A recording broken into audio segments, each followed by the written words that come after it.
taxes collected within a redevelopment project area.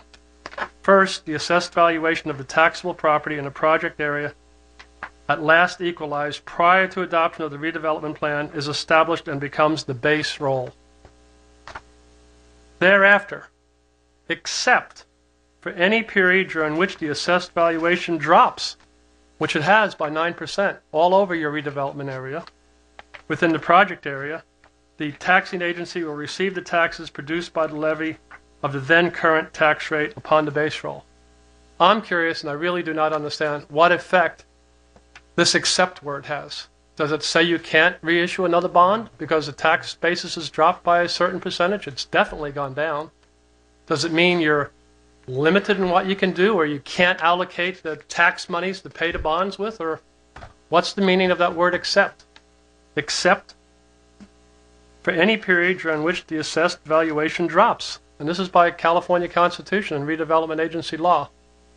So I'd like an explanation of that if somebody here is qualified. Mr. Carr, did you have like other questions? Because what I'll do is I'll let you finish your time, and then we'll make sure that the city manager, his staff, addresses those particular items. And the second thing I'd like to say is that you're so close to an election time.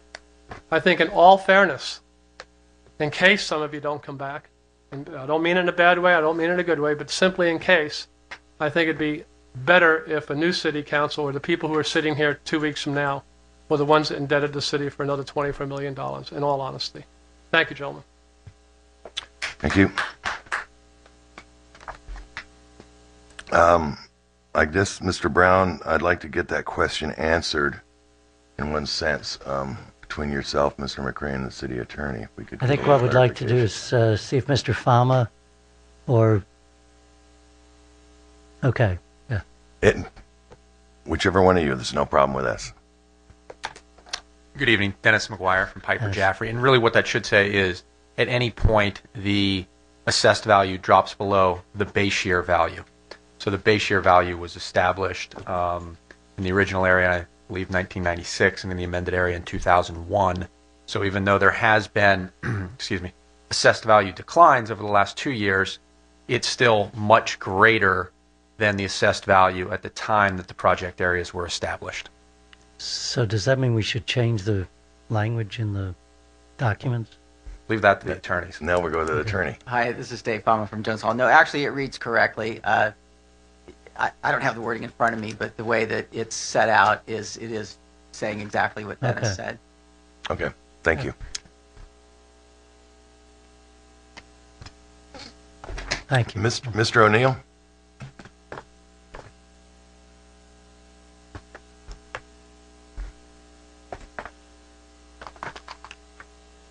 Tim O'Neill, 682 Ocean Lane. Real quick, I'm going to ask you guys if you can possibly table this item.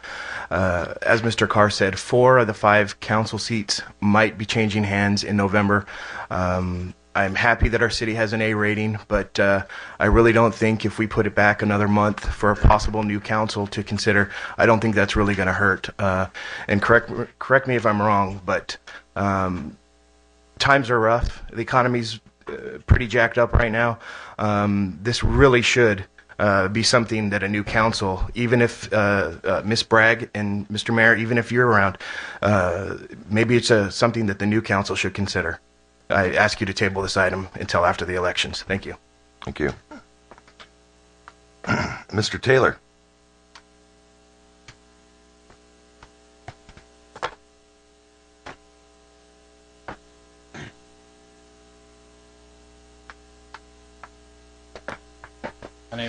My name is Robert Taylor.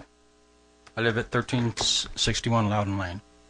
I've been doing a lot of research on redevelopment agencies, and I agree with the last 2 people that came up here as far as the indebtedness goes. I'm not sure what the payment a year is on the last one. Can anybody tell me that? If you have questions, I'll take those questions down. We'll answer them at the end. So that you can... Okay. They were speaking. This one's going to cost us $1.27 million per year. Mm-hmm. For how long? That's one of my questions. For how many years? And this just goes on and on. It's money being taken out of our schools, there was a time when people used to, when they come to a place to and considered buying a home, one of the first things they'd say, what are the schools like? We're pulling money out of our schools. I agree with Mr. O'Neill. This needs to be tabled. That's all I got to say. Thank you. Mr. Brown, could you answer the two questions that he did present? Mr. McCrane. Yeah, this issue would go to 2040, and the existing debt service is about the same as the additional. It's about 1.2 million a year. Okay, thank you. That concludes the public speaker slip. So well, I think that Mr. McCrane can explain, or Mr. Brown can explain how redevelopment funding towards the city of Imperial Beach affects our local schools. We, in effect, make a payment to the school system annually. We make a payment to the school system annually, and that's the amount that's generated is dictated by the state law now. And Mike, I forget what that is. Well, everybody shares in the when you form a redevelopment agency, everybody shares in the 1% property tax. So everybody that shares in it, the schools, the city, the county, and all of that, say the blighted area needs to be fixed. So that essentially that 1% goes to the redevelopment agency, but it's 20% of what they collect is rebated back to the schools, the county, the college district, the city general fund. So it's not taking. Well, everybody gives up a little bit less, but they still get some of the property tax, so it's not a complete take. And then the redevelopment area affects blight, and so assessed value is going to increase because of this, and then more of that 20 cent will give them more. So, say for example, if you Ninth and Palmwood gets awarded the hotel, that will be reappraised upward. And so now you're getting more property tax than you would have in a blighted area. So long term, you're trying to actually increase what everyone gets and farm that back. If you don't do anything, then it can fall further blighted and you get less and less back. Thank you. Excuse me, sir, that the public comment period on this was, we can't just keep taking questions from out there. Back in 2003, crazy. Not forward, or not Sir, I'm sorry, you can't speak from the audience like that. And the proving of facts or whatever it is, I think the point that was made by Mr. McCrane here is that the attempt is to make the school districts whole, but it's all based on increased property values with the idea that a redevelopment agency is striving to increase the property values in the blighted area. Is that correct? Correct. And we do, in the sense of what you've said, and I know we do, not only we write checks to the elementary school system, high school system, the community college system, and I'm thinking even maybe the county or something. County fund, libraries, and on all those different entities that are part Southwest of. College. Right. Okay. Thank you. Questions from my colleagues on this particular item? Please, Ms. Rose, I'll let you go first on this one. Well, I had to City Manager Brown earlier in the day. The staff report refers back to the September 1st meeting when we looked at the list of projects, many of which were ready to go. We had to stop because the state came in and robbed hundreds of thousands of dollars from our redevelopment agency.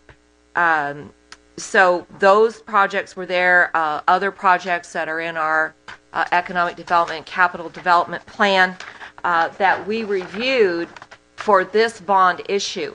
And what I'd like to see is how can we incorporate this list into either the resolution or the document or refer to it as an attachment because all it says is finance programs, projects, and activities related to the redevelopment project. When in fact, we did look specifically at this list of projects as priority projects.